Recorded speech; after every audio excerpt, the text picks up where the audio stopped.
All right, gentlemen, welcome to another Dragon Ship number 88, bringing you some of the best takes and theories and overall insights from the dragons. Here we are joined today by the great, powerful RP Thor, AJ, the Viking detailer, Mike Steele, the Viking from Vegas.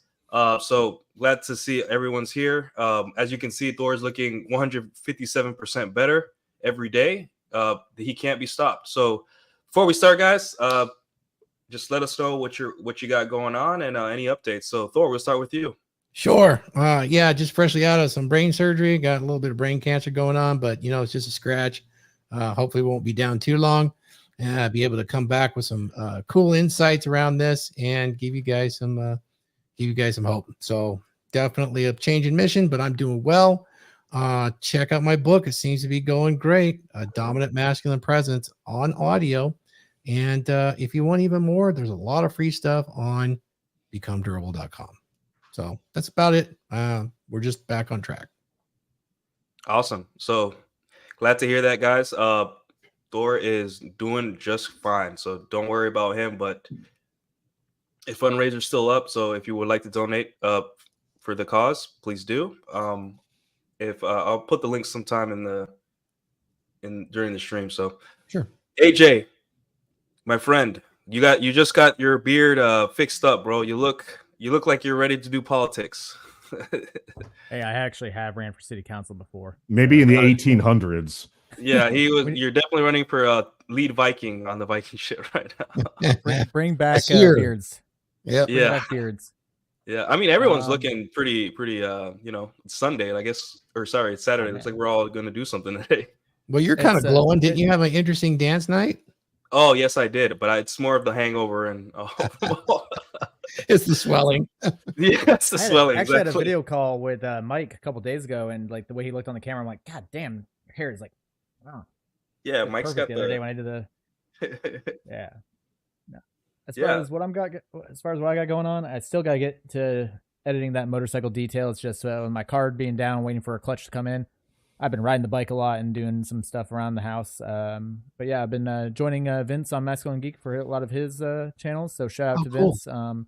D&D did not happen this week because the Rational DM had some other pressing issues to go on. But currently we are still planning the last weekend in June to do a live stream from Vegas of that AD&D game. Wait, so Rolo's the DM? Yeah. For Vince's... Vince has two Dungeons and Dragons going on. One that's DM'd by Rolo and one that's DM'd by Drew Bay. Yeah. Oh, I thought Vince was the DM. I guess, Vince is the host. Yeah. Wow. Yeah, host, DM, I guess All right, that's awesome. So guys, check Vince is really cool guy. Love him to death. He got kicked off X, but he's on Instagram and YouTube. He's a fun guy. He sends me memes like every other day. It's great. So he's in the Dragons membership, guys. Put it in membership. To put things in perspective, Vince got kicked off X after Elon took over. So just imagine what he posted. Yeah. It was base as fuck. Let's put it that way. It was, but I was like, damn. I love Vince. Yeah, he's great. And Robert's playing too, right? Yeah. So this Wednesday it was me, Vince, and Robert. We just did a fireside chat instead of playing D&D. Yeah, I love those guys. I wish Robert could come on tomorrow because we're going to talk about why our media is no longer for us, for masculine men. So, anyways, Mike Steele. Yeah, Mike Steele. Let us know what you got going on, my friend. I'm doing all that. Are we at the 8-minute mark? Not yet. I'm doing all that feng shui crap that Glenn Lawrence hates, but I love Glenn Lawrence. But no, I'm redoing my bathroom. I'm doing it in a Art Deco Great Gatsby barbershop motif, and that's going to get done today. I got everything, man. I had a maintenance guy come out to override the water heater to crank it to the maximum legal amount. So if I want boiling water to come out of my shower, I can do it now, but I just can't sue the guy. Wait, don't water heaters have like a switch? You can do that on the bottom? You can turn it up? Yes, but safety dial. I rent right now, and so I don't want to mess with it yet. I had a maintenance guy do it, be like, hey, can you crank that up to the maximum amount you're legally allowed to do it? He's like, if you burn yourself, it's not my fault. I'm like, you're absolutely right. It's not your fault. Could you please do it? And he's like, okay. Yeah. Also, the mixing valve in the shower. Have you heard of what you know what a mixing valve is? Yes. Yeah, you can also mess with that too, and it'll create the ratio between hot and cold will that too. But it's hard because sometimes they're stuck shut. You need a lot of lubrication to get it out. That's what she said. Yeah. But no, I'm having a great time out here. And yeah, Nuke, when you build when we build you a desktop, yeah, hit me up. AJ, it sounds like we might need to do a side-by-side stream when you come out here in June. A side-by-side, that would be pretty cool. I don't know if DragonShip will land on when you're here, but like you and me sitting behind the same camera, that'd be dope. 100%. Yeah, let's make it happen. Yeah, should, because I think we're planning right now the Wednesday through Sunday. So cool. I don't know what time we'll be doing the stuff. I think we're gonna be doing it at Sticky Finger / Red One. Well, there's Sticky. Wait, did they rename Red One? Yeah, so there's Sticky Paws, and then there's Red One, and I need to hit. Yes. Okay. I won't go into it live because there's some proprietary information. We'll talk about it privately. But yeah, those are two different studios. Okay. Yeah. Oh well, yeah. One and the same. AJ, you're on. Your schedule's changed now, right? We can hang out now. Yeah. I'm on day shift. It's still the same days that I work. It's just I'm on the day side instead of the night side. So like this is my weekend off. I work Monday, Tuesday this week, and then I'm off Wednesday, Thursday. Then I work all next weekend. Okay. Yeah, I gotta come over and hang out sometime. And just kick it. I gotta give you a motorcycle first. In the next week or so, I got to get some professional advice from you too, AJ. On the hydrophobic protection. Okay, so the graphene and the ceramic. I'll have to hire somebody for something, yeah. And I wanted to use your expertise, to do it. Right. Yeah. Can I say, let me pack my suitcase up full of my chemicals and my orbitals and fly me out. I can wait. But do you have anything? Just let me crash on your couch and pay and cook me food, and I will do it for you. Do you have anything to declare, sir? Yes. Volatile chemicals. Yeah. Awesome. All right, guys. Well, it looks like we're all caught up on each other's lives. Nice to see everyone's doing good. But today, the topic is one that scares the tradcons, scares the street maidens, and the white knights. And the white knights. It's the topic of genuine burning desire, because a lot of people don't know what it is, and I think most men will never experience it. And that is one of the biggest tragedies of a man's life, is never having a girl which is convinced that he is the one and there's no one else for her but him. Let's get into the topic. So I'm going to ask each one of you, like, what is genuine burning desire to you? What is, every man has, we know the definition, but how have you experienced it? All of you definitely have maidens chasing you down. So Thor, we'll start with you. Genuine burning desire, what is it? So genuine burning desire is a culmination that just doesn't manifest itself instantly. It's just not how females work. It starts with attraction, chemistry, the vibe, the presence. All of those things build to a certain point where tension, and let's just call it like it is, sexual tension that's designed for our species, starts to build to the point where there is this no return urgency escalation threshold. You do that and you have incredibly passionate sex and a validational personality intermingling. A lot of people say it's a very, validational, passionate type thing over a period of time. There's actually chemical reactions that take place that produce a pair bonding scenario. And we know that can all be broken with massive body counts and things like that. But there is a chemical kind of a physical situation that goes on. At that point, the burning desire starts to take hold to the point where it's almost uncontrollable. You guys have all heard the stories where that urgency threshold, that escalation threshold gets passed. It doesn't matter if it's in the bathroom of a dirty gas station. The opportunity to lock you down, have sex with you, cannot be underrated. A woman will crawl through broken glass, travel across the country to get there once that's passed. And then the burning desire it's in there and it's locked in pretty well, and it generally can last a lifetime. I mean, you've heard of all the alpha widows, you know. In my personal experience, I've actually had young women that had severe crushes that have come back many years later and are very still interested. So maybe it's not the point of burning desire, but there's a piece of it left, even with no physical contact, if those conditions were met to get her into that escalated spot. So I would say general burning desire is something that is acquired. It's not instantaneous, but it starts with attraction. It's super important too. Most men won't feel it, because when a woman has it, pretty much no other man she's interested in. It's just not an interest. Yeah.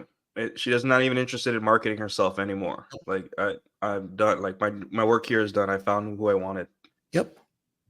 That's probably a good thing for that pair bonding and perpetuation of the species. Yeah. Yeah. AJ, what is genuine burning desire to you? So actually, in this current moment, I'm getting some text from one of my plates wanting to do some stuff, and I'm like, hey, I'm in the middle of the live stream. She's like, I want to do it even more. Oh, there you go. There's some burning desire for you guys. As simple as that. It's them. Best way to describe it for me that I could is like to go off of Ryan Stone. It's they're willing to drag themselves through broken glass to get to you, kind of thing. Yeah. Is the best way for me to describe it. Like one of my plates, I dropped her for a little bit. She came back recently, like a couple weeks ago. But this girl actually went and got birth control just so we could have some fun. For me. That's a good sign. Yep. You know, you just reminded me of something. You know, it's if I was to make it simpler for you, Nuke, how about this? Burning genuine desire is her absolute commitment to be on your mission above hers. Yep. That is that is pretty much very concise definition of it. And you know, here's the funny thing: a lot of women will see that from the outside, and they'll be like, "Gross! I would never do that for a man," right? And then the women that are in love and have that level of attraction, arousal, and all those feelings for a man look at the girls that are not feeling like that, and they're just like, "Sorry, I'm happy as can be." Like, I'm sorry, you're never gonna feel like this way for a man, because this is like peak experience for a woman. This is like every movie geared towards women is based on this dynamic. Like Titanic, right? One of the greatest selling movies of all time was based on genuine burning desire. And going from an arrangement where she is obligation to the rich guy to the guy that gives her the space to be herself, wild, fun, having sex in cars on the ship and all that stuff too. You know, the fatal conclusion, right? Which is what usually happens with women who deal with these guys, where they don't really usually settle with them, right? The guy slips away from, and then she spends the rest of her life pining over him, right? And Titanic is the number one example of this. And on the flip side, for men, the normal male experience is like Forrest Gump, right? Where you meet a girl, where you meet a girl and you think, wow, we go together like peas and carrots because we have things in common and we live near each other and she's nice to me. And then you live an exciting, fun life and you level up and you do crazy, awesome things as a man. And then the girl comes back in your life right when it's over, like when she no longer has that value, and the guy still thinks, and wow, she has AIDS. Yeah. Yeah, which is a metaphor for baggage from her whole life, or literally literally, yeah. And now this is what we got going on, where we have the Forrest Gump Jenny dynamic for guys, and then for women we have the Rose Jack dynamic, where and it's like, I'd rather be Jack, I'd rather have. Personally speaking, I'd rather be Jack, where I have maybe the bad conclusion to the story where we don't end up with each other. But Forrest Gump ended up with all the baggage, and he doesn't know what genuine desire is. He'll never know it. There's that meme that went around for a little bit. If he doesn't know, isn't it useful still? Think about it. I mean, I'm twisting it a little bit, but no, I see what you're saying. But that's why people hate this red pill stuff, though, right? Because it crushes their fantasy. It makes Forrest Gump kind of think like, hey, well, how come she wasn't with me when I was in Vietnam? You know, how come she wasn't with me through my darkest moments? How come she showed up when it was convenient for her and not for me? You know. Go ahead, AJ. Sorry. I said there is that meme that goes around. My last relationship was a lot like the movie Forrest Gump. She was a whore and I was an idiot. Yeah, and that's a lot of what we're seeing right now. Mike, what is genuine desire for you? I'm not going to define it in an overarching sense like Thor so eloquently did, but I will give very specific examples of what it looks like so that it'll give guys who have never experienced it an idea, and then maybe when they see it one day, they'll be like, that's it. Genuine burning desire from my personal experience is things like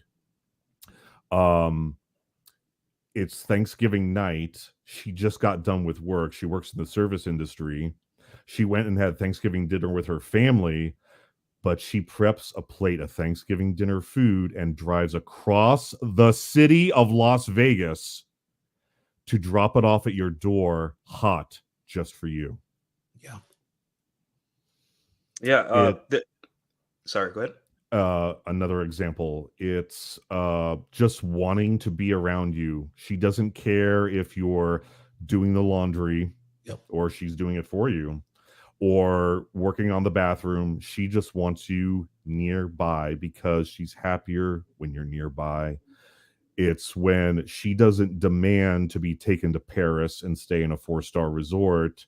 She's just happy getting a burger and a milkshake and sitting on the hood of your car. Bingo. Yeah.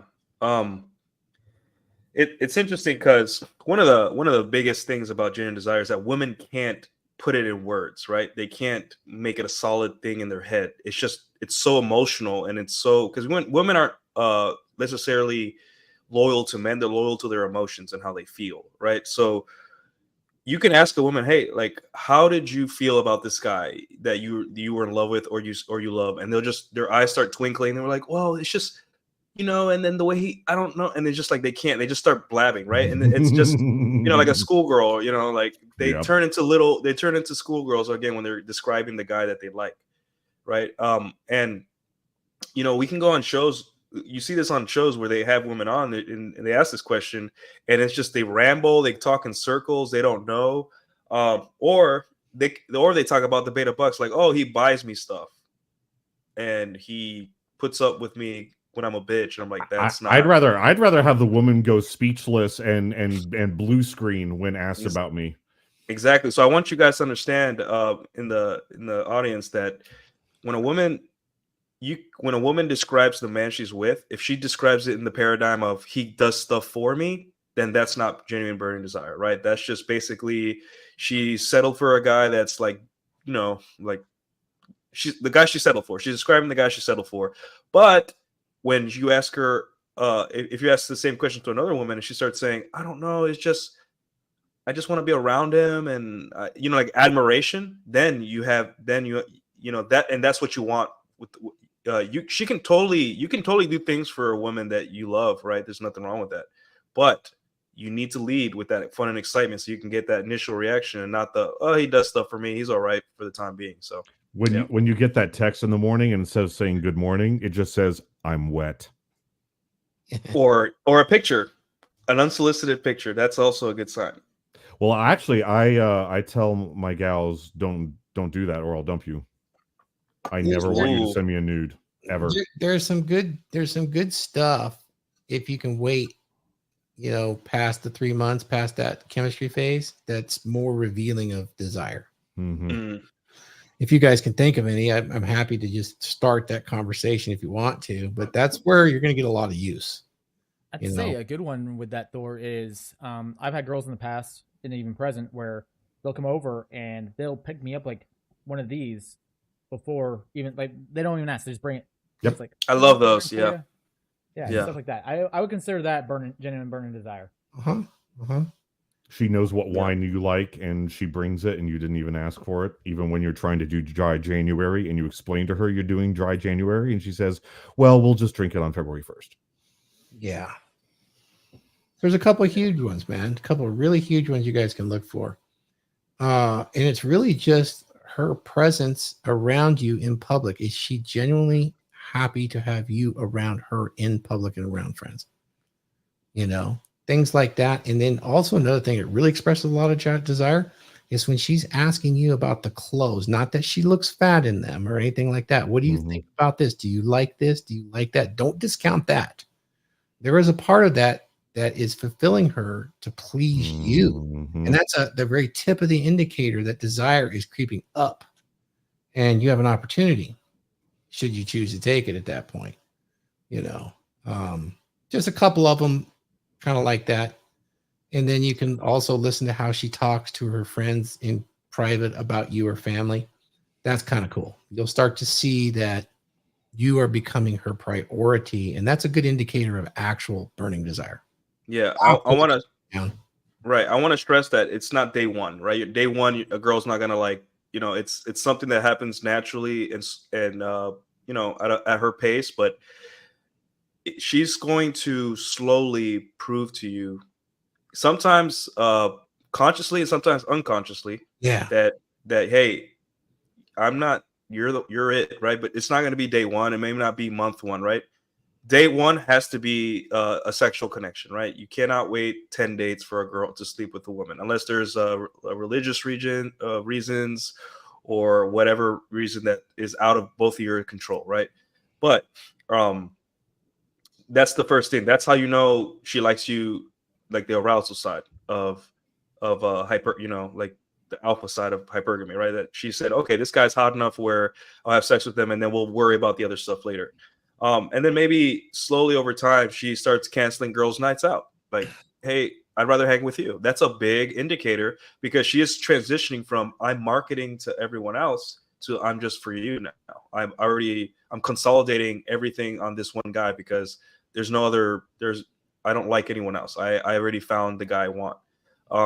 And then, maybe month 2, she says, hey, I canceled that Miami trip with the girls because, I'm no longer, and that's another big indicator where the future plans she made with other people, she's canceling them for you, whether it be a wedding with her girls or a Miami trip, spring break, whatever. She says, hey, like, I'd rather stay home and cook for you or do something for you than hang out with my girls. And our girls will hate it, right? And that's another big one where she starts overriding the female opinions in her group over to you. She starts deferring to you, right? So her girls would say, wow, you're still with that guy? I thought you guys broke up or something. And she's like, no, we're actually going to Paris because whatever. And she proudly talks about you to her friends. And that's another. So as time goes on, they'll stack. These things will stack and you will be able to paint a picture. And I think the number one thing that a lot of guys miss about genuine burning desire is the piece that puts it all together is she is actively trying to show you that there is no one else in her life. Like she's trying to prove to you that you are like, I am not seeing any other men. I'm not marketing to any other guys. You are the one. Like I'm consolidating on you. Right. And this could be in the form of, deleting certain pictures on social media, canceling trips, not wanting to go out with her girls, wanting to go out with you, even changing her dress. Right. I dated a girl back during the pandemic where she liked wearing nipple rings. Right. And, when a girl wears that stuff, it's definitely not for fashion. It's definitely to catch for to fun. Be, it's there for fun. I want guys to look. Yeah. I want guys to look at my chest. Right. It's pretty obvious. But one day we were getting ready and I said, those got to go. Without skipping a beat, she runs to her bedroom and she takes them out. She says, okay, what else? Am I good? Am I good now? Meaning, hey, yeah. And women, especially online, see that and they're like, that's abusive. That's controlling. I'm like, no, that's how it is. Right. Because she wanted to. Oh, that deference is a precursor of desire. And that's a big deal. And they'll never say submission, but deference is actually a really good word that fits the feminine well to build that desire. Yeah. Mm-hmm. And guys, remember, the women will not overtly state why. If she's not leaving for the airport and you're like, I thought you had that trip with your girlfriends to Miami. She'll say something like, oh, I don't know, I just wasn't feeling it. That's what they'll say. They won't say, I dumped my girlfriends because I care about you more. No, remember, women are covert. Yeah. So she will come up with a bullshit reason why she didn't want to go. And Yep. the, I the will say, medium itself is the message. it is. Yes. I will say this that guys miss. I want to hear Nuke's take and AJ's take on this. So, what guys miss after they get to this point is your opportunities are absolutely immense if you want to have a really meaningful long-term relationship. Even if you don't, be honest about what it is. It could still be something incredible that lasts a really long time, whether it's monogamous or non-monogamous. And it can be an amazing part of your life. But guys will use sheer logic and rationale and destroy all of this built-up momentum, where the really simple solutions when these are being offered and desires being offered is simply offering an emotional understanding or appeal. I understand how you feel. It's that freaking simple, man. And they get so much out of it. And the desire comes up. I don't have any prior examples here, but I think you understand that your opportunity to start to learn where to use those emotions, and not in a false way, but just in a genuine way, right? And not that you're making them up. You're just recognizing her emotion basically and acknowledging it. Instead of being in conflict with her, telling her, I'm the man, I'm leading, I'm doing all this. You can do it in a different way that's so much more reinforcing in a lot of ways. Now, there's going to be times where you have to, but that kind of conditioning I call aftercare. Pretty freaking powerful to build. Oh, yeah. We talked about aftercare the other day. I remember. Yes. Very important. Both psychologically and physically. Like, you're both in bed, after getting busy, and just, a lot of guys complain, why do women always want to cuddle after sex? I just want to go sleep or get a beer. It's healthy, normal female behavior. Thank God. Yeah. Cuddle her. Do you want her to stay with you? Cuddle her. You can learn to like it, dude. I mean, you can use it to your advantage. Yes. Good thing. Touch is a good thing. I agree. Like, she's full of oxytocin and whatever other hormones at that point. Yeah, she's That's got how you tingles keep all her over. there. She wants to Yeah. It's like I agree with Thor right there, where we go into like the logical side of the brain as dudes, and we will fucking talk ourselves out of a relationship that way just by annoying her by trying to talk the logic. We go talk ourselves out of sex all the time. Yeah. Yes. Exactly. No. Yeah. What did Hitch say? He's just like, get ladies is easy. All you got to do is not fuck it up.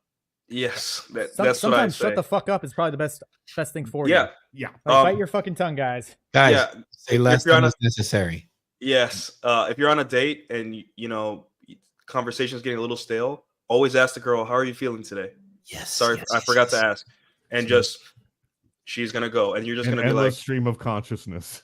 Yeah, and you're gonna be like, and then you get to build conversation off that, right? But if you listen and you listen with the intent to understand the emotion, even if you don't, your insights grow huge, and it's like you reach tendrils out and create that vibe even stronger without meaning to. It's. I know it sounds very esoteric, but I've lived that life, and I think anybody that has for any length of time will understand it, and it actually makes these things so much better. No, a good example of that is like the other night when I had one of my plates over.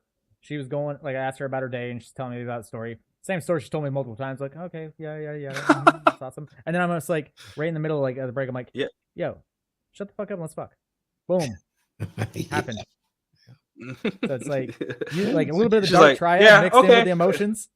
Like, give her her emotional need by listening, and then when you get to a good breaking point, turn on the dark triad and be like, all right, let's it's like the Jeremy Clarkson meme. It's like, oh no. Anyway. Exactly. Now, after you're done, you have all that oxytocin and prolactin. Yeah. You have an immense conditioning. You have an immense conditioning opportunity. Yeah. And also women, after sex, their testosterone spikes, right? So they get really calm and relaxed. Yep. That's why a lot of the women on Twitter sound like they're underfucked because they're so. They are. Actually, they are. It's a healthy thing for their body. It is nature, and it's part of it. Nature's nature, right? I don't have control of the chat or the stream today. Should we announce our chats? I'm gonna say hi to a couple people. We got Cliff Unger, he's one of my loyal followers. Gabrielle E. Skull, my friend. We got Bjorn Balassi. Glad to see you back, Thor. Skull.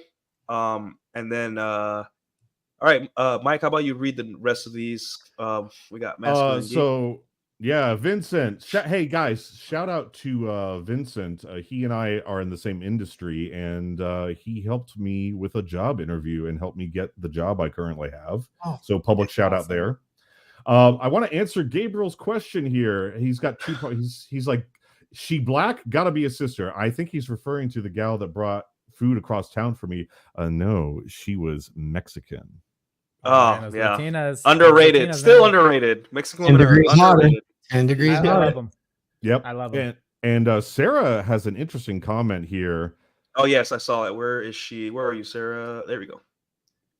Other women see genuine desire in another girl. They assume it must be some form of manipulation or abuse from the male. No, Yes. it's actually a form of mind control that the woman does to herself, and she can't help it. Managing And she- reality. Yeah. Mhm. Yep. It's the hamster. And yeah, it's retroactively, like, that's why women fall for you more when they do stuff for you, because they rationalize it like, this guy is so awesome because he has to be, because I'm doing stuff for him, so he has to be awesome. And that's how Oh. women rationalize it. Even It's though the that's the case, rationalization there's hamster. actually strong evidence that they may say that, but that's not the action. You guys understand mate choice copying and the fact that there's mate poaching is stronger because of some of those things. You can look them all up. There's actually a mate poaching strategy that's very embedded inside a woman's hypergamy. And let's not forget, audience and gentlemen, not only are there men out there who have never experienced being on the receiving end of genuine burning desire from a woman, but a lot of the hate, like what Sarah says here, a lot of the hate that women who are currently experiencing genuine burning desire get from other women is those women have never experienced the feeling of genuine burning desire. Therefore, to them, genuine burning desire looks like manipulation or mind Competition. control. Yeah. Stockholm syndrome. Yeah, or they have and it didn't work out for them, right?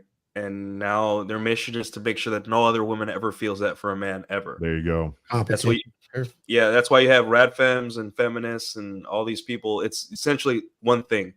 They are running from male expectation, because in order to love a man, you have to live up to his expectations, whether it be a certain amount of level of attractiveness and maintain yourself attractive, or just simply being likable, which is one of the, like Patrice O'Neill said, women are so focused on love and being lovable that they forgot how to be likable, right? And for a guy, love is important to us, right? But we have to live with you all the time, 24/7, right?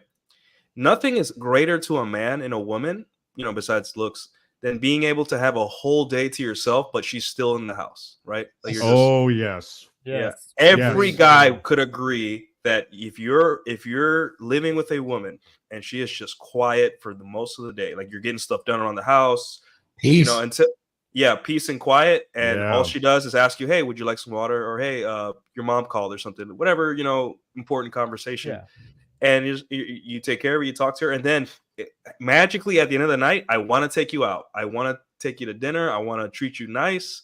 And then I want to talk about anything with you. But like during the day, peace and quiet, even if you're right next to me, sitting next to me on the couch, that is perfection. That's what I can barely last 2 hours, and then I'm okay. It's done. We're all over it. I think Donovan Sharp probably says it the best, where guys want ladies to be 3 things: fun, fit, and feminine. Yeah. If you can meet those 3 things and give us peace, we'll be fucking happy. We will bend over backwards for you. We'll fight wars for you. Yeah. We will die for you. Yeah. It's really that simple. And women understand that, but also they fear male expectations so much that they're like, I could never do that again for a man. Because that means they have to do something like go to the gym and not eat cake. Well, I think it's an ego thing, right? Because women were taught from they were little that they don't have to do much in a relationship. They just have to exist, right? Yeah. Right. And then they found the guy that they liked, the alpha, whatever, the Jack. She was Rose and she found the Jack. And the Jack was like, hey, you like me, but I have other women. You have to step up to the plate because you like me. That means other women like me too. And they didn't like that. It manifested in maybe she was stress, anxiety, because she didn't know how to manage her emotions, and being with a lot of women describe a top level guy, but they couldn't handle a relationship with him, right? They wouldn't be able to because of their emotions, their ego, their friends, everything. Well, they can't even get in the door because most of those women are out of shape and loud. Yeah, or if they even did get in the door, it'd be sex only, right? So women run from expectations because they couldn't meet the expectations, and I call those femcells, female losers, where they can't get the guy they want. You know, they just simply that it all comes down to that. They're getting laid, but they Yeah. ain't keeping him. Yeah. So another question for you guys now. Wait, hold on, we got another chat. Let me shout out real quick to a couple folks. I gotta say, Chad of Arabia, thank you, sir. Gabriel E, 100%. We're on the mend. We got a different mission. I'll let you guys know what it is later for me, but not for you, because I'm gonna still be here. Appreciate you guys. I want to do a special shout out to Megan Cylon 8. She's one of the OGs back in the early Red Pill, and she's been a close friend. Very instrumental in producing Beauty Ass Beast back in the day. It's still up on YouTube. It's pretty interesting. You got a bunch of OGs there talking to beauty pageant gals about red pill topics way before there was a Fresh and Fit or any of these panel shows, and that was her baby. So I want to shout out Megan Cylon 8. I'm going to try to collaborate with her at some point in the near future, and you guys will get to meet her. So shout out to her, the rest of the chat. Missed you guys. You're all a part of this. It is the Dragon Ship, and we are raising that tide that lifts all ships. Yeah. Well, thank you, Megan, for the insight. And Megan, if you have a YouTube channel, I mean, she does, right? So please link it in the chat too. All right, we got a super chat. Mike, do the honors. Thank you, Free Gender, for the $5. If Jack had lived, Rose would have broke up with him because he could not have offered her the lifestyle she was accustomed to. It's a good point. I think I kind of want to disagree with that one a little bit. I think she would have kept him around, and she would have probably cucked the guy that she was giving her the lifestyle she wanted. She still would have fucked him as a bad boy. Well, would it be this though, AJ? Because they demonstrated that he was in the process of fulfilling his burden of performance, which, by the way, ignites that flame of burning desire. Seeing a man that's fulfilling his burden of performance as a man. I forget, what was Jack doing? Because he was going from Liverpool to America. Like, say the ship hadn't sunk. He was going from Liverpool to America, to get a job? Like, to immigrate? And he was doing the artwork, right? Yeah, okay. He's the artist. Okay. She was basically investing in his future. She was investing in potential rather than what. It's just like the poor rock star. I mean, hell, Rolo. It's like. Yeah. Well, I think if she had met him on land, so like say it wasn't the ship, right? Yeah. If she had met him on land, I think she would have married the rich guy to secure her beta bucks. But yeah, she would have had Jack on the side, totally. Yeah, fun thought experiment, because I like doing that with certain movies too, because you can go anywhere and have fun with it and either jump to a conclusion or come back and kind of, hell, we all want to be a part of the story, right? That's how we adapt and how we do well. So I like 70 years later, she's throwing the diamond into the ocean. She's still pining for that dick. So I think she would have cucked her husband with Jack the whole entire time. That was a good dicking to throw away a $10 million diamond. I would say this. It depends on whether social media existed or not, because there's not, like, remember, Rose didn't have a lot of access to men. Like, all right, that was, so she wouldn't have been able to first off find another Jack or the other guy. She would have to be like, well, I've gone through this traumatic experience with this guy, and he saved me. Like, let's say that he did something to save her. He gave me the feels. He fucked the shit out of me. Excuse the language. So you know what? Maybe I can do the next couple decades with this guy, right? And the divorce laws were different. But I think nowadays, which brings me to my next topic, what would be something that guys could confuse for genuine desire, but isn't actually? We'll start with Mike Steele. Do you need time? It's a very good question, because this question will save lives. I am convinced this question will save guys' lives. I'm trying to describe it. Putting out on a first date too easily. Like, wait a minute. All I did was buy her one drink, and now she wants to go back to my place immediately. We didn't really flirt. I didn't really use any game on her, and she wants to get down and dirty immediately. What's going on here? That's a red flag for me. If she wants to get down immediately and I haven't done anything to be charming, I just showed up and smelled good. That's a red flag for me.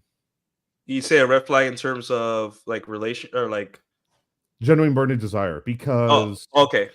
when Like I've it doesn't noticed, mean anything. It just means that you were hot enough to get her. It's That doesn't attraction. mean you just had arousal. Or yeah, that she just needed sex, like she just needed to get laid. yeah, exactly. And but if it ramps up over the night, like it starts with, you know, the touching and then goes to the ear whispering and then it goes to the making out and it escalates and escalates and escalates, then that seems a bit more, that seems less manipulative to me.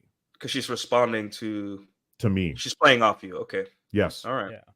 Any other examples? Let's say let's say 2 months in, you guys are kind of hooking up. What are some things that could be mistaken for genuine desire, but I'll are give not? you the biggest one. That's the most important. And I think you guys agree. Mm. And this one increases. It can start early. I mentioned love bombing earlier, but that can all be a part of attraction. Mm. Increasing possessiveness and jealousy is Mm. not for a genuine burning desire at all. Important. And guys will mistake that constantly because Now, they want their pee-pee touch. They want all that stuff. right. And at that point, the door gets open to gaslighting, manipulation, all that sort of stuff. What if your woman covertly keeps other women away from you? Like, this is my man, he, you know, he's mine, but she does it covertly in a feminine way. Like when another woman comes up, if that other woman starts flirting with you, she gets closer to you and she starts stroking your chest and making eye contact with her, like, step off, bitch. Like, what about that? That's part of dread game in a way. I don't like, that's just intra-sexual combat right there. That's just how women make guard against other women. Yeah, so I don't think there's a problem with that one. Okay. But some of that's personality based too. Mm-hmm. I mean, there's some girls that are so confident in their relationship that they're almost showing off. You know, yeah. You can go, but yeah. To go with Nick's question that he asked, I agree with Sarah right there, BPT, but that's any cluster B in general. All five flavors of it, I think, are because they're master manipulators. That's the whole thing with cluster B personality disorders.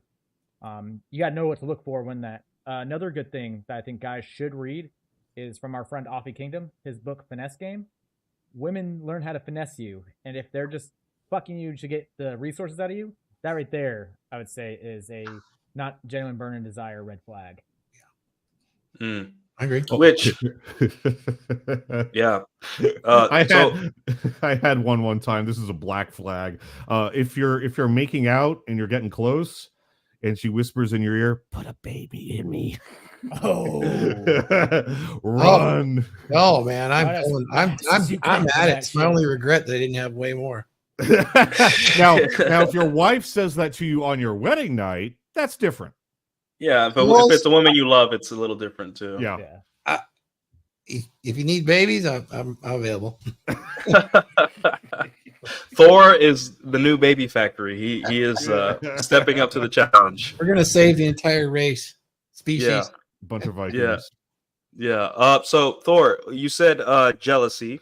Yeah. Or faux jealousy, whatever you want to call it. Is there anything else that guys, especially inexperienced men, can mistake as like, wow, this girl's really likes me? Yeah, it was that possessiveness to the point where it's a little too much, you know, where it's like, I'm doing this for you, I'm doing this for you, I'm doing this for you. And you start to see an expectation of a transactional return. Guys miss that all the time is, oh, my girl, she wouldn't do any of these things, you know, and it opens the door for manipulation. And, you know, I've done all these things for you. You know how possessive I am. I'm just going with Becky to the club this one time. Yeah, that's part of the trying to cash in. Talking about. Yeah. I brought this up because there's a new phenomenon, and I said this on my show the other day, where like especially young women now, because they're very susceptible to feminism. Men bad. Men are you know, trying to lock you down and take away your fun. They are afraid of male expectation, right? So. But at the same time, women have a need to cooperate and to nurture, right?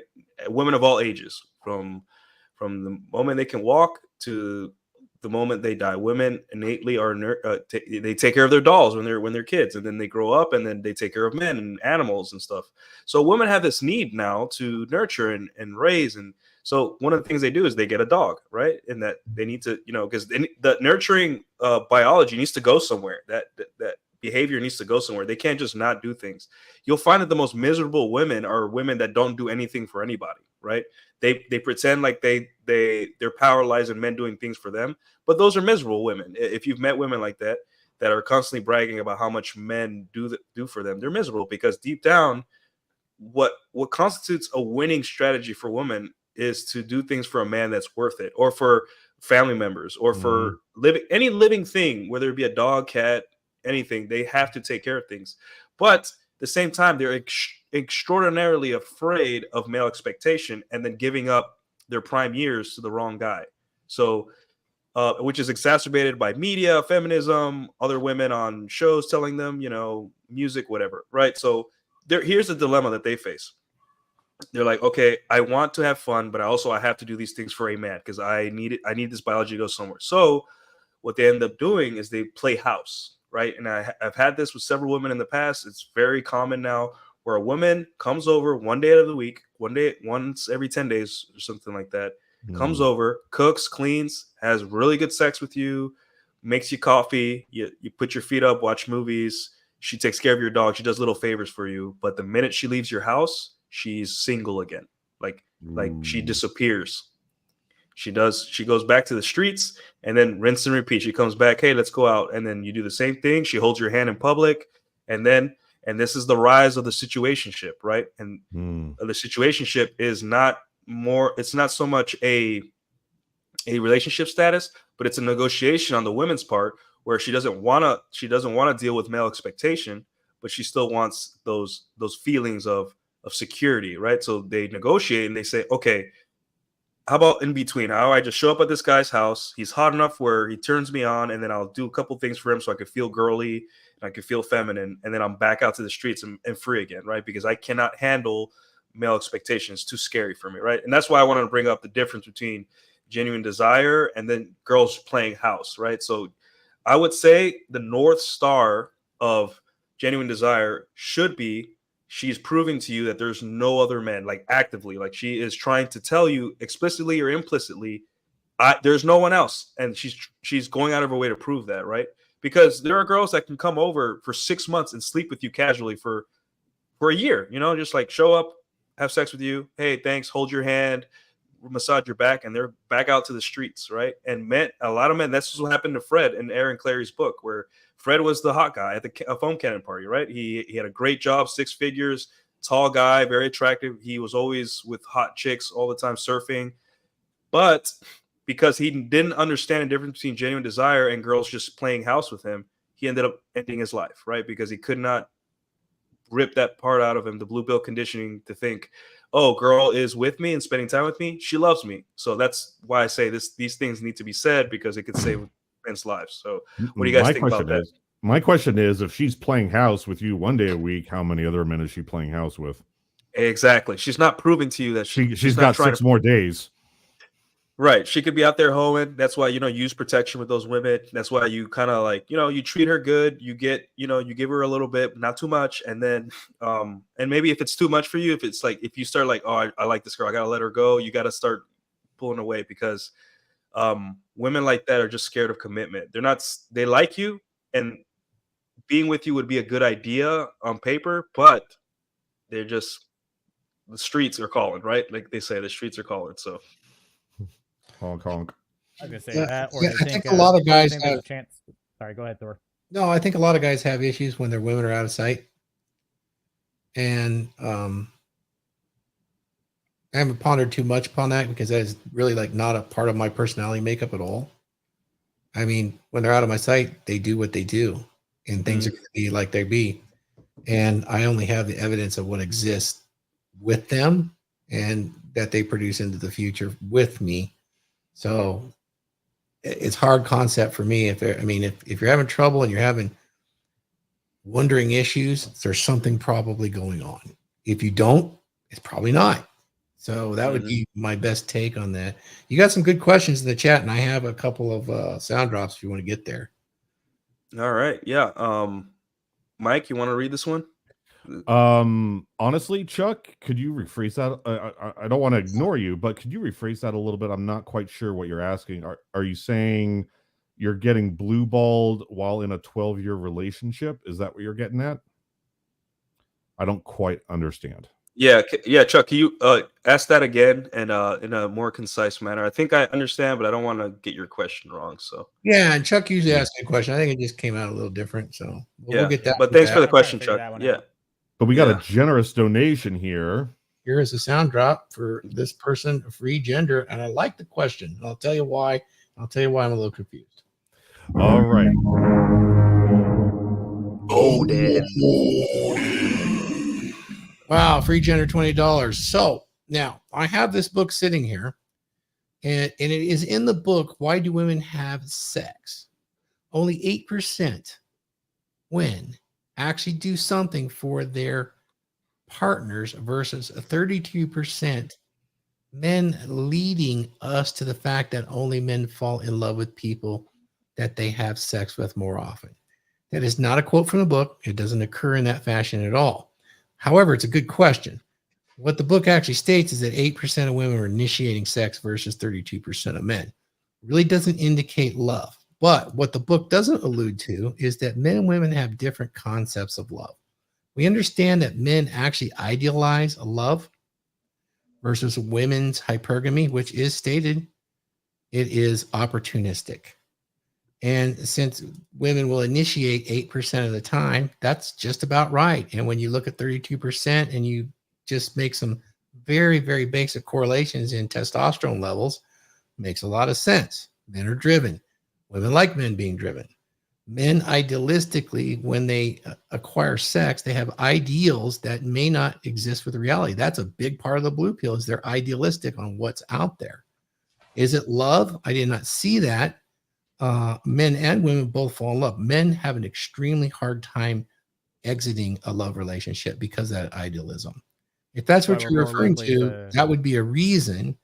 But I think the question should be explored more. If you guys have any takes on it, it's actually a very good book. I was agreeing with Thor there, and that's the reason why men are more likely to self-delete when they get zeroed out, and women are less likely and they just monkey branch away. Right. Now, but don't women also initiate differently than men? Like men will rip her clothes off and bend her over the bed and go to town. Yes. But women, you'll be lying in bed and she'll just start scratching the hairs on your chest. Or make herself available. Right. Yeah. Or if they're really, really bold, they might rub their cooter on your leg. Oh, I love that. Mark, yeah.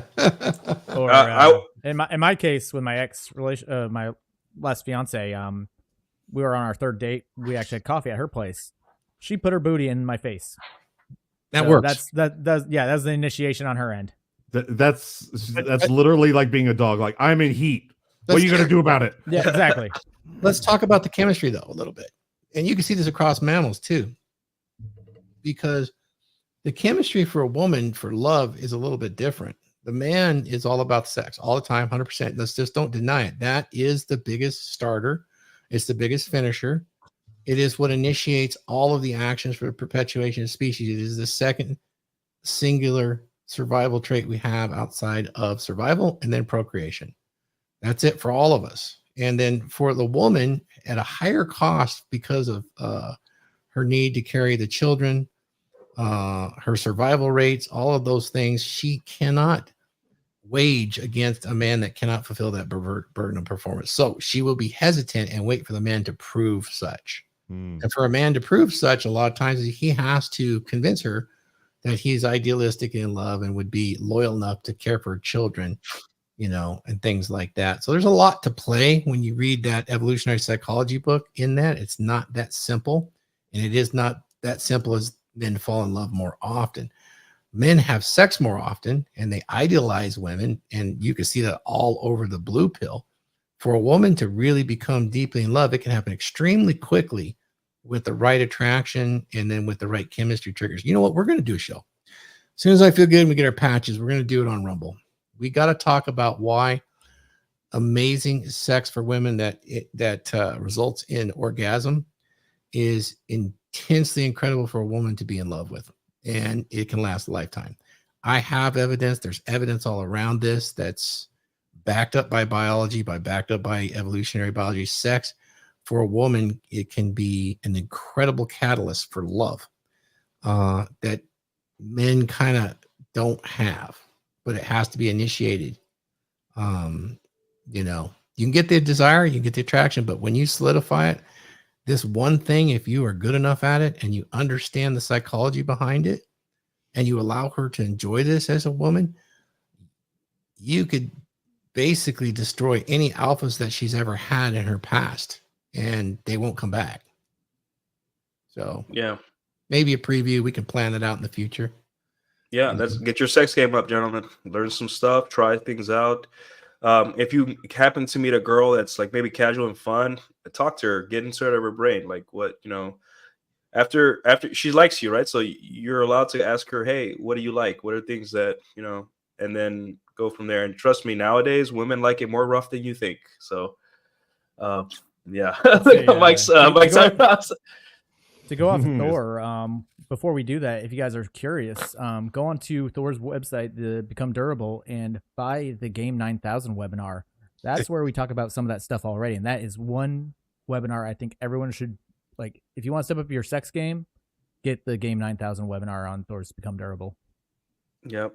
It's godlike sex powers. Well, what's not to, you know, definitely go check that out, guys. All right. We got another super chat from, yeah. I got this one from Come On Man podcast. Hey, our VP. The Come On Man podcast donates $4.20, haha, and he says, "Skull, you savages!" All right, how's Paul's heroic mission going? I don't know. He's trying to save a friend from getting married, and he's in was it Chinafornia or California? Oh, right now. Dude, we hope don't do it. Yeah, Paul, his life depends on you. You gotta be the hero he needs right now. Hey, on the good side there, if it's in California, no one's gonna be packing at the wedding whenever they say, if anyone objects, speak now or forever hold your peace. Really? Like everybody packs but normal people here. All the criminals.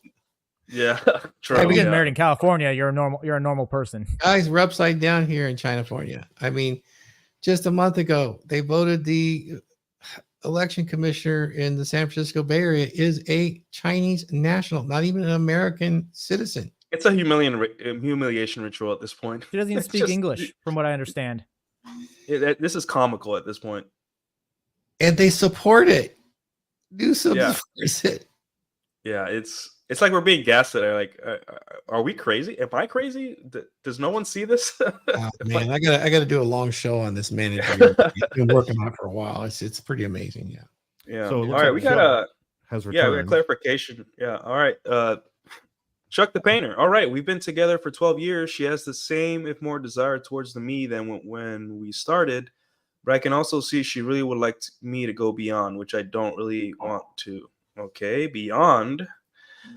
Chuck, some context for the past 5 years, I've been making more money, going to the gym, playing 4 bands. Holy shit, dude. Have my own business and solo project. It's a busy guy. I have no problem with attraction from other women. It looks like it. And to be honest, I'm fine. I have my own place, everything I need, so I don't question her desire, just that we are getting older and there might be some baby rabies or at least a wish for me to, Chuck, how old are you and how old is she? I think this is the first time in this guy's life he was attractive and he had choice, so he doesn't know what to do. Yeah, that's what it sounds like, right? Yeah, that's tough to see. You can do what you want, Chuck. It's your life, but usually most of the men that I've dealt with in this circle, if the woman starts making an ultimatum, basically like, if you want sex again, you got to put a ring on it, they just walk. Yeah, and they're happy. I agree there. But the other question to go with that, with the whole baby rabies thing, is: do you want children? Do you want a legacy? Again, the choice is yours. At the end of the day, we're just here to facilitate some advice if you want it. Yeah, we just got to ask the right questions here. I'm going to let Thor have the last word on this, but I would say that is this the first time you've had women notice you? you know, because you sound like a busy guy. You got a lot of things going on, which is attractive to women. You're in shape. Is this all recent that all of a sudden that like out of nowhere your girl is realizing that you have a lot more value than you did before? Because this is all like almost sounds like passive dread, and she's like, okay, well, I got to lock this guy down. So where's my baby?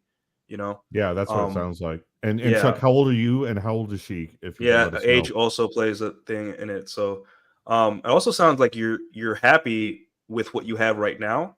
So maybe she's just bidding for a more commitment or comfort because feels like she's losing you because you're just becoming cooler and more accomplished and more happy as a guy, right? I would also say that, you know, if you don't want to, maybe are you afraid of signing your things away to the state? You could just give her a ring and say this is whatever you want it to be, and you know, if you love her, right?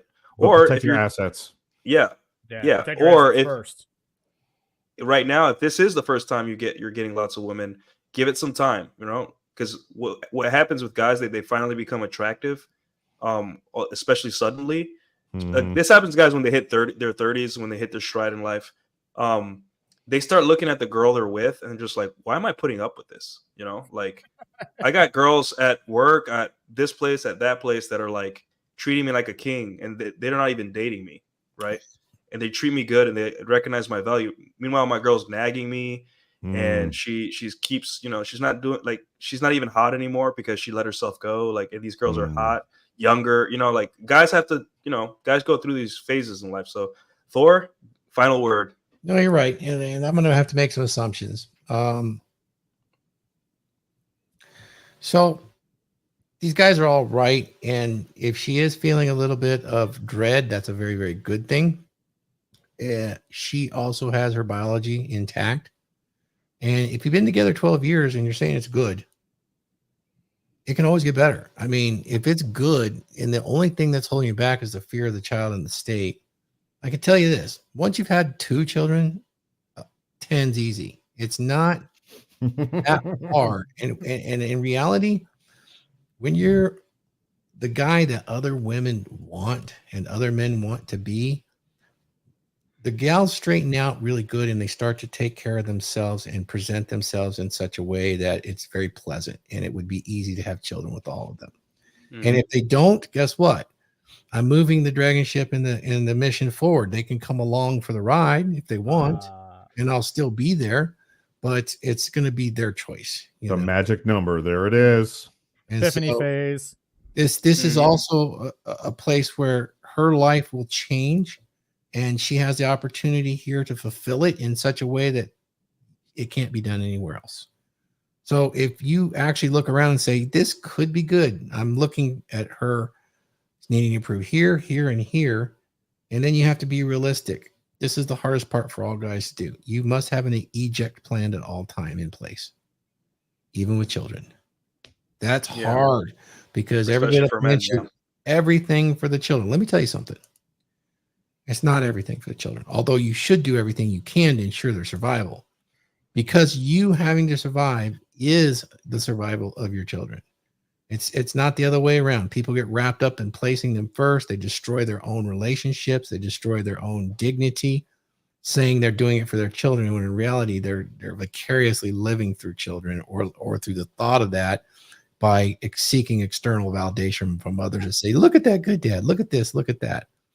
None of that matters. You have a good relationship with your child. It can be, you don't have to be there every day. You can instill the right values. And I'm just kind of going down the child road because you didn't say that, but because she's 30 and she might want this and you're still hesitant, I do get it. It's going to be a time commitment that changes, but it can actually be really, really good for you because it's really good for others that I've seen. Now, there's a few that they're just not interested. And it would only really be righteous and fair to shut that down and allow her the opportunity to seek her biology elsewhere.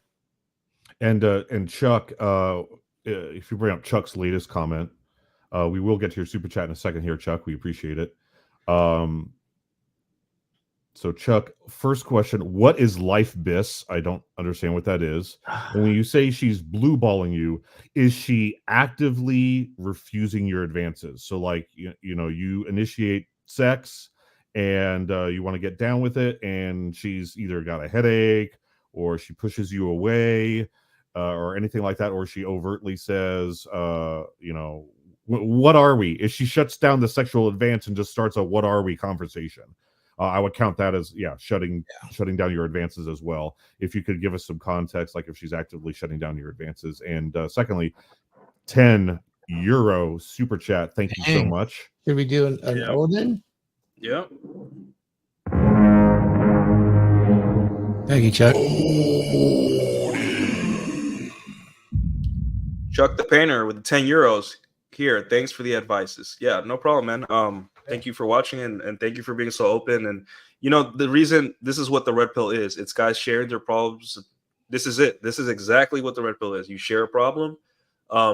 We give you advice. We come from different walks of life, different ages, and we hold you to the fire. We ask you we tell you the answers that you may not want to hear, because at the end of the day, it's about your positive male sexual identity, right?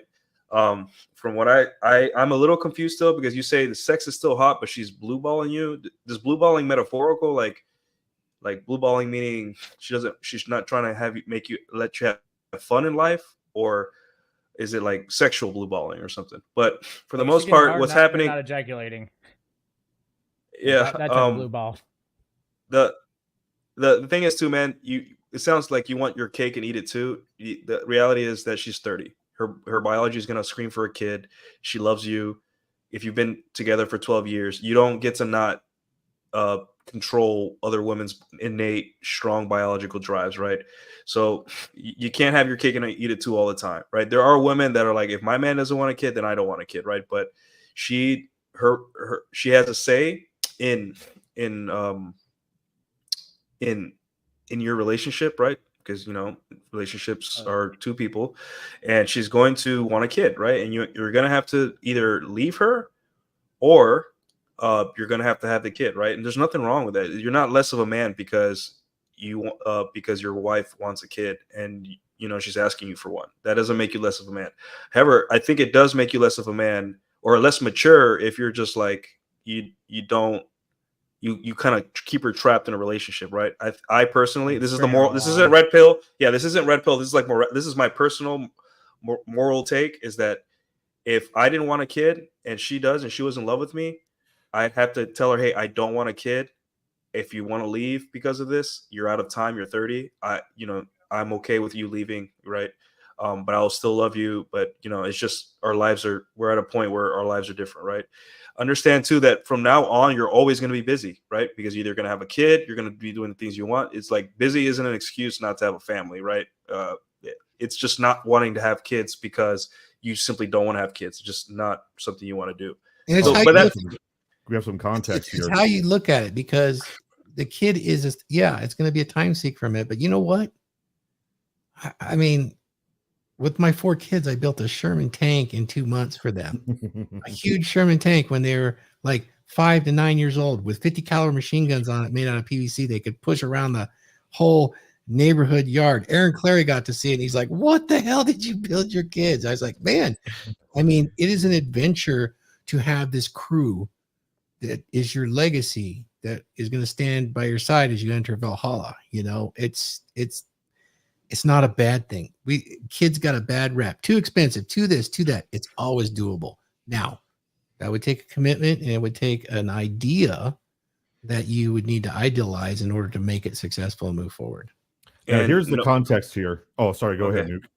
I was going to say that also, I think the biggest fear for a lot of guys to have kids, especially me, is that it's not so much the time, right? Because you'll learn time management. Oh, yeah. Like you will have to learn time real management.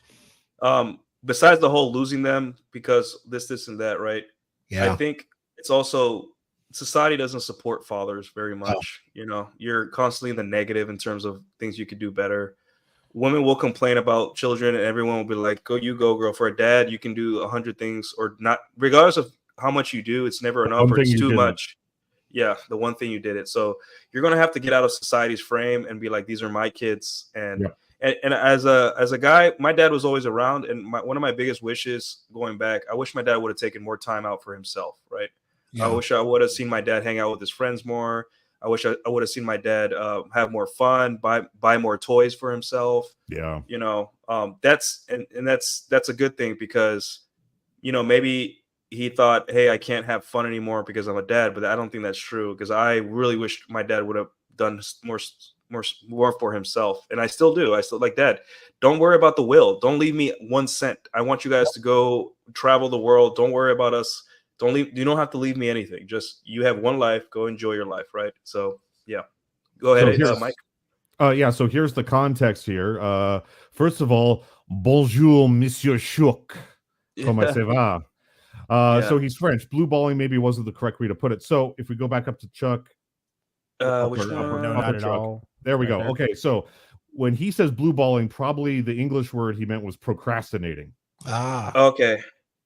So that's perfectly understandable, Chuck. Okay, she's really into sex blue balling in the sense she's waiting for what most people do in life, babies, marriage, etc. So yeah, instead of in English, blue balling means like edging and just like you know. Yeah. So she's procrastinating. She's procrastinating. If she is not declining your sexual advances in any way, I say keep rolling with it. Take action. That's the way you solve it. I'm in agreement with Nuke on this. But at the same time, she's getting into that epiphany phase. If she wants babies, but he doesn't, let her down gently. It's probably going to be the best thing for you. Yeah. It's like I tell a lot of the girls that I date that, hey, I want kids, but we're not getting married. And it does turn them off a little bit when I tell them that. But it's like, this is my life. I do want to have legacy, but I don't want the state entering my assets. Yep. Yeah.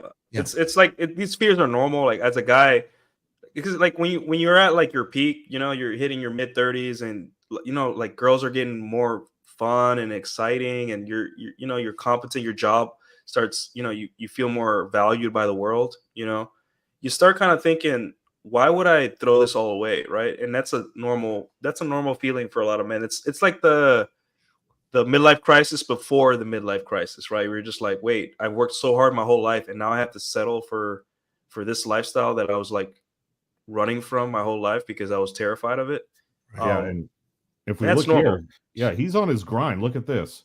His bigger comment here. There we go. It's not that I don't want a kid. I don't feel it's the right time right now. Actually, I should change the way I read this. Launched my business 1 year ago. Work 70+ hours a week. She works as well. I will say this. There is never a right time in life. Action must be taken. All of this can be taken from you in an instant. If you didn't take the action, you potentially miss it forever. And I'm not trying to sway you one way or another. Decision's a decision, but you have to take action. Everything a man needs to be and become is his actions. If you don't take action, then people say that's an action. That is quitting. Yeah. And Paul says it well in his book in the last chapter. There is no right time for kids. Never. You got, like, ultimately is you got to make a decision, bro. You have to make a decision. Like, you cannot put this off, because it's just gonna make this is gonna be the stone in your shoe, the rock in your shoe as you climb the mountain. It's just gonna get more and more. It's gonna feel like not a big deal now, but you have to make a decision right there earlier. Maybe give it a month more of thought to really sit down and think. Talk to people, talk to dads, talk to single guys, whatever. But you have to make it. Yeah, you have to make a decision, and that's the hard part. Have you guys ever seen a man that's good with his kids and understands, and the kids are going crazy, and mom and her friends are around, stuff goes on, and he comes in, takes control of that situation, has those kids leaded, things are all happening. Observe what happens to those women. This is very subtle, but there is a relief. There is a huddling of the tribe. There's things that happen there that are pretty impressive. That it is not all a sacrifice for the man. Now, you want to be a player. They tell you all these things. You're a bad dad. You don't listen to them. You change your own reality. You know, you manage your own reality, and you can create an empire. And family's a big deal. It can be really good. I'm a supporter of all that. However, I actually have sons that aren't going to have children. They don't want to. And I understand that, you know. I also believe in children of blood and from blood. So I have no problems with adoption or anything like that. Life is so much bigger than being locked into a single frame when it comes to, you know, building our species. But it's really interesting if you watch a strong father that's understand, not blue pill, not kowtow, that has a full leadership control over his family. It's relatively easy and it's very smooth. Mm-hmm. Yeah. I think you'll do fine. If you can handle a business, you can handle a kid, man. Yeah. So we got $4.99, Matthew W. There was enough room for Jack on the raft. Stay strong, RP Thor. Good discussion, guys. Thank you. Can we give him an Odin? Yeah. All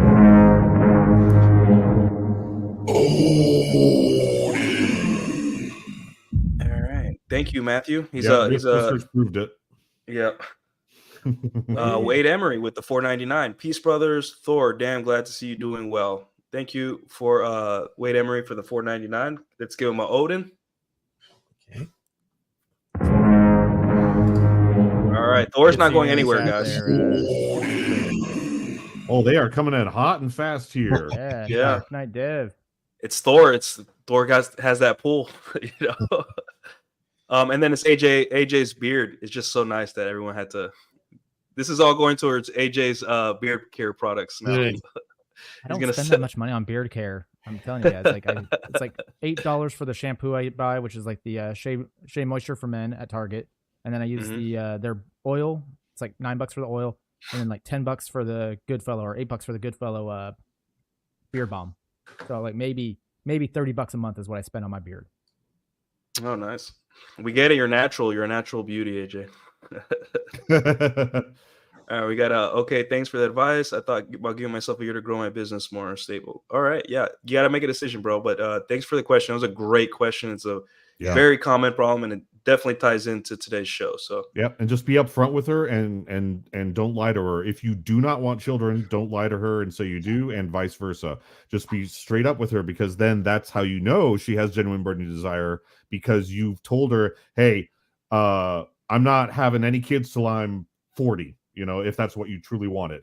And she gets to decide, all right, do I stick with this guy and wait, 8 more years? But then she's 38. So, you start running into some biological problems at that age with the eggs and stuff. Just be upfront with her. Yeah. Awesome. And I would actually argue, if that's something that's in your mind, that you would actually move that forward much faster, because you can do it all and you never know what you have left. So, for sure. One thing I've learned over life is there's no heavy hammers, but if you don't pick them up, they weigh as much as the earth. Jeez. That's a good quote. Can I go ahead? This one here? Yes. We'll do it as David Attenborough. First, let's get that Odin. Here we go.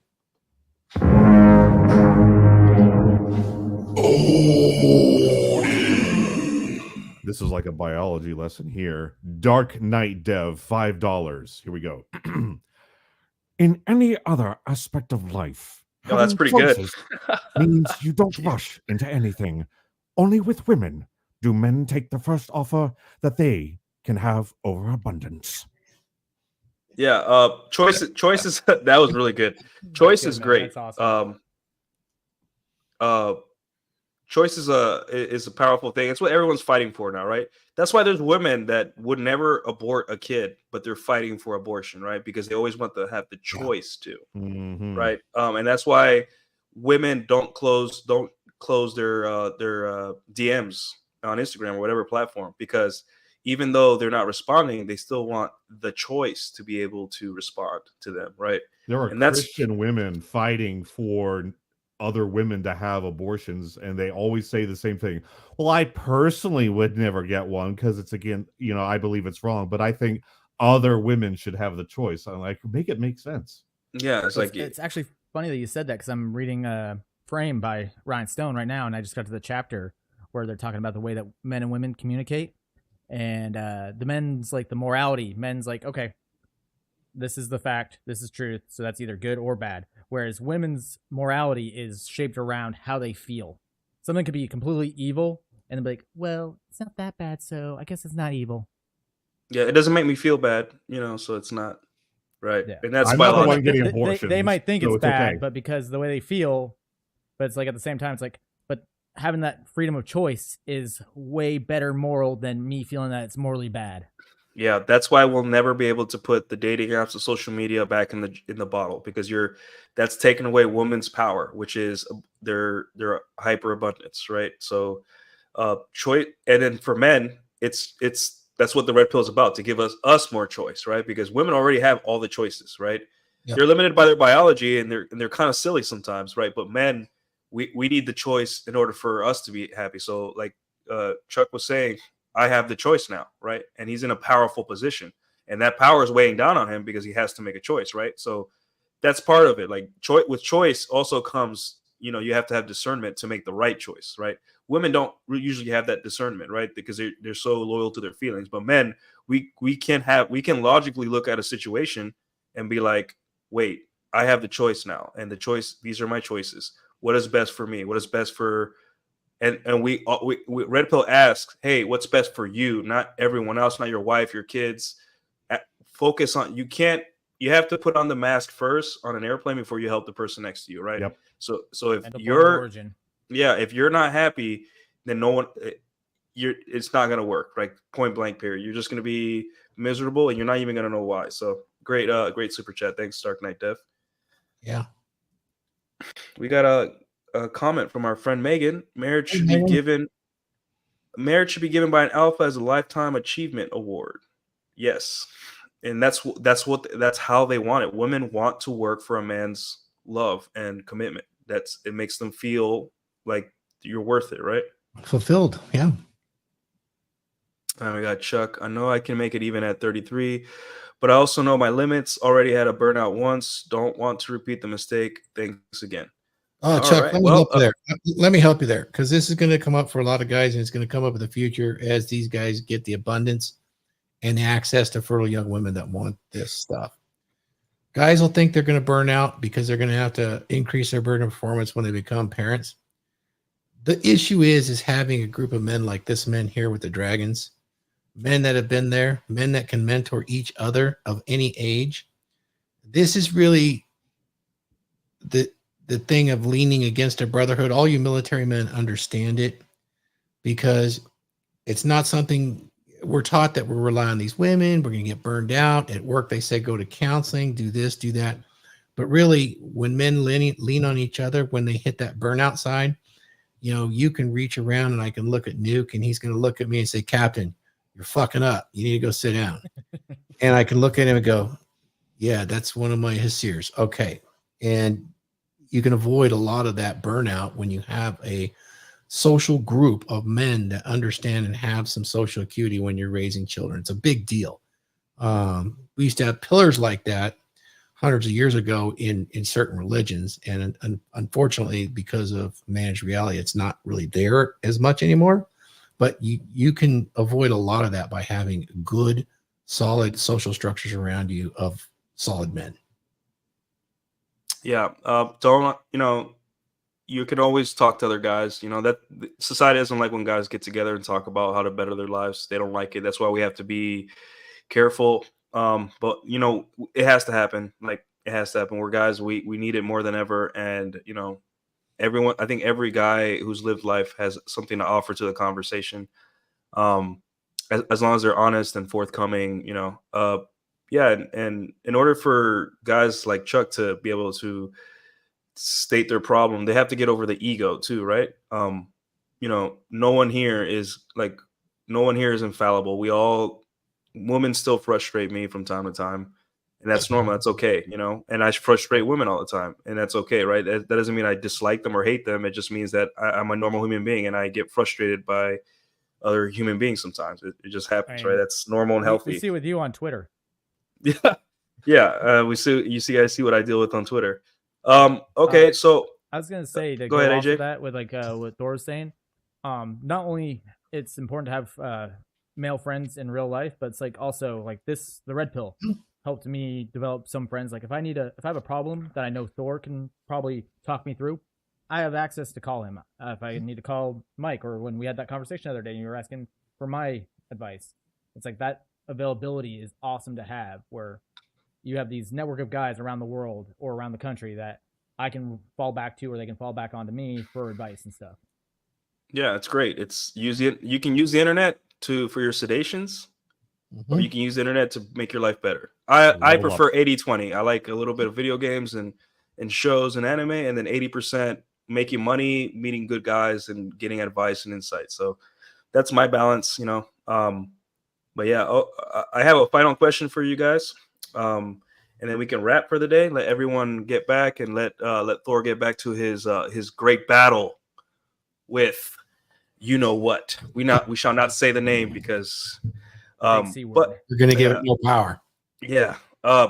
So we know what genuine burning desire is. For every man, they've experienced. Every man should experience it. It's like you owe it to yourself to experience it, and all that stuff. Now, I have the question: does it last forever? And what can I do as a man to maintain that desire in the women? And we'll start with Mike. Does it last forever? Well, esoterically, no, because nothing does. Okay. But I guess maybe we could ask, does it last the rest of her life or the rest of your life? And I will say it can. There are no guarantees in life. Just like how you could be a good Christian man and marry a good Christian woman, and she could still cheat on you and take half your shit. Mm-hmm. There are no guarantees. But there are things you can do, yes, to prolong it, to increase your chances of success. And I would say the number one is frame.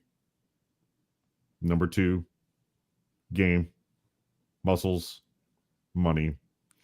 Shout out to John MLD. But basically, in the shorthand, basically the shorthand is keep leveling up. Because even if you're rich, right? Even if you're a millionaire when she meets you, if you're a millionaire who lies on the couch and eats Cheetos because, well, I got to work for, I'm a millionaire. I inherited it or something like that. Or I won it. Or I made my money and then sold all my apps that I made and I can cruise the rest of my life. That's not, the shorthand, that's not hot to a woman. What's hot is, oh, I made $10 million. He made $10 million selling his app that he programmed himself. Well, then he took that 10 million and now he's starting 5 businesses. And now he goes to the gym 6 days a week and he hires a personal trainer he pays $200 an hour for because he can afford to. This guy does not quit. That is going to ignite more genuine burning desire than the millionaire who lays on the couch eating Cheetos. Money is a spoke in the wheel of competency. Shout out to Rich Cooper, but it is not the end all be all. All right. I'd like to answer that. Does it last forever? So this is a very binary question, and it's a big problem in the blue pill. So does burning desires it last forever? Guys, it's a completely wrong way to look at it. You need to get out of this binary thinking that you've been conditioned to. And I'll put it like this. It's like the world tree. You've got the roots out there. Once the roots are established and nurtured, the roots are there. But branches are going to change. You're going to have flowerings. You're going to have fruitings. You're going to have different roots die off. And it's going to require some nurturing and some fertilizer. And then it can last forever. But this is a different way to look at it. When you say, oh, now that I have it, it's the same problem all of us fall into with our conditioning. I got the brass ring. I can quit now. Complacency sets in. I got her. I can get fat. It is not that kind of thing. It is growing a world tree. And so there's going to be, it will be strong. It'll grow. It'll be self-sustaining for many, many years. But you're fooling yourself if it's going to be self-sustaining forever. It requires effort, not even effort. It requires attention and attention to detail. You're going to become a master gardener of it at some point if you want it to be successful. I don't want to get too much more into it esoterically, but I think it's a better way to look at it. Yeah. I agree with both Thor and Mike, both their takes on it. Also, the work never stops. And I would say even Thor's book, The 7 Aspects of Dominant Masculine Presence, is another way to maintain that genuine desire for the life of the relationship. All right. of course, like you burden of performance, right? You're a man. You're gonna get used to performing because that's what you are. You are a human doing, not a human being, right? You people want to men have this fantasy where when women just like them for them, right? And that could be true at a point, right? But you need to lead with action. You need to lead with competence. You need to lead with fun and excitement, especially if you're dating and stuff like that. Because at the end of the day, it's how you make her feel, right? And you need to understand that you alone are not what's attractive to her. It's how you make her feel, right? When she sees you lifting weights and she sees you shirtless or working out in your home gym, that makes her feel aroused. So she's, hey, I like this. I like that he's strong. If she sees you leading at your company or leading your kids or whatever, she's like, I like that this guy's a leader, right? And a lot of guys need to get out of this blue pill idealism that women can just love us for us. Trust me, you don't want women to like you just for you. No, because we wouldn't be here. Look at that. Thor's flexing. I see you, Thor, flexing. That's how you keep, that's how you keep that genuine burning desires. We gotta flex on your you gotta flex once in a while. We'll get there. Yeah. And also, regardless of what happens, let's say genuine, like your girl falls out of love with you, whatever it happens, you're still you, right? If you could get a woman to be head over heels for you once, you can do it twice, and you can do it 5 times, right? You're a lot of people don't like to hear this, but you are the prize in the sense that you're the one that unlocks the relationship. You're the one that says, yes, we are together. So act like it, right? Act like you are the leader and you're the captain and she's your first mate, right? Sometimes she feels like the captain gets a little lost at sea. So she'll start bidding for power because she doesn't feel like you're competent enough, right? But you got to let her know, hey, I got this implicitly, right? So yeah, basically what everyone else is saying, be competent, and yeah, that's the best you've got. So all right, so let's do final thoughts. Or Thor, you had something? Yeah, Nuke. Thank you for captaining. I appreciate you captaining the Dragon Ship. You've done an outstanding job. I'm so proud of you. Thank you, son. Thank you, Thor. So Thor, we'll go with your final thoughts, and we'll go around the panel because everyone's got to go. We got to go live our lives. I'll just keep it brief. I'll just say it once again. There are no heavy hammers, but if you don't pick it up, they weigh as much as the world. All right. I'm probably going to tweet that later and quote you, sir. You bet. Yeah. Thank you, Thor. I'm glad that you're doing better. Guys, Thor is here to stay, so no, don't even worry. Worry about your own lives. We got it. The dragons are well taken care of. Mike, what you got going on? Final thoughts? Final thoughts, guys. If you think genuine burning desire isn't a thing, just look at the gals that have sex with guys who don't do anything and they get to have sex with the gal for free. For you guys out there who know that genuine burning desire is a real thing and you want it, you got to earn it. It's that simple. I know you probably don't want to hear that, but you got to earn it in some fashion or another, whether it's make more money, get jacked, improve your frame, improve your game, something. I'm not jacked, but I have experienced genuine burning desire firsthand, and it's because of how I carry myself.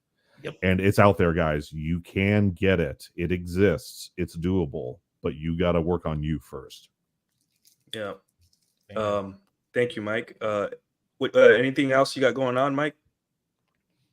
Nothing that nobody cares about. Just redoing a bathroom. All right. Let us know how that goes for you. AJ, final thoughts and what you got going on? I think Thor and Mike said it well, and yourself said it well with you got to put in the work. It can fleet. It's something that every guy should experience. And once you experience it once, you know what it feels like. You know what to look for in that sense. As far as what I got going on, all my socials are listed on the page right there. Motorcycle detail video will come soon. I will do a live stream tomorrow night. I just got to figure out a topic again. I might have see if Governor Megatron wants to redo that episode that we did where my audio was cut the whole entire time. If you want, Nuke, you're more than glad to join in on that one. I'll set it up on StreamYard. Just a little geeky talk and being a dude and being a geek at the same time. If I can get Governor to hop on with that. Sweet, yeah. That's my birthday weekend, so Happy birthday, son. Happy Yeah, birthday. I turned 35 on Monday, so everyone has plans Man, for me you're- this weekend. You're 4 months ahead of prime. me. That's your apex, Or- man. Hey, 5 months ahead of me. finally a man. Yeah, finally, my man. Finally. Yeah. I hit 35 in August, so I'm right behind you, man. Oh yeah, it's a weird age. You know, I don't feel old, but I don't feel young. You know, Hey man, It's weird. I actually like this. This is something that this is gonna piss off your Twitter fans a lot. I love dating in my 30s because I can date an 18-year-old and get away with it, and I can date a 40-year-old and get away with it. Oh yeah, it's So, great. Or a fun. 50-year-old or a 60-year-old. Whoever Females. whoever is legal and hot, I will date. Any girl Yeah. that's legal and hot. It's A woman I is like a being a woman. guy.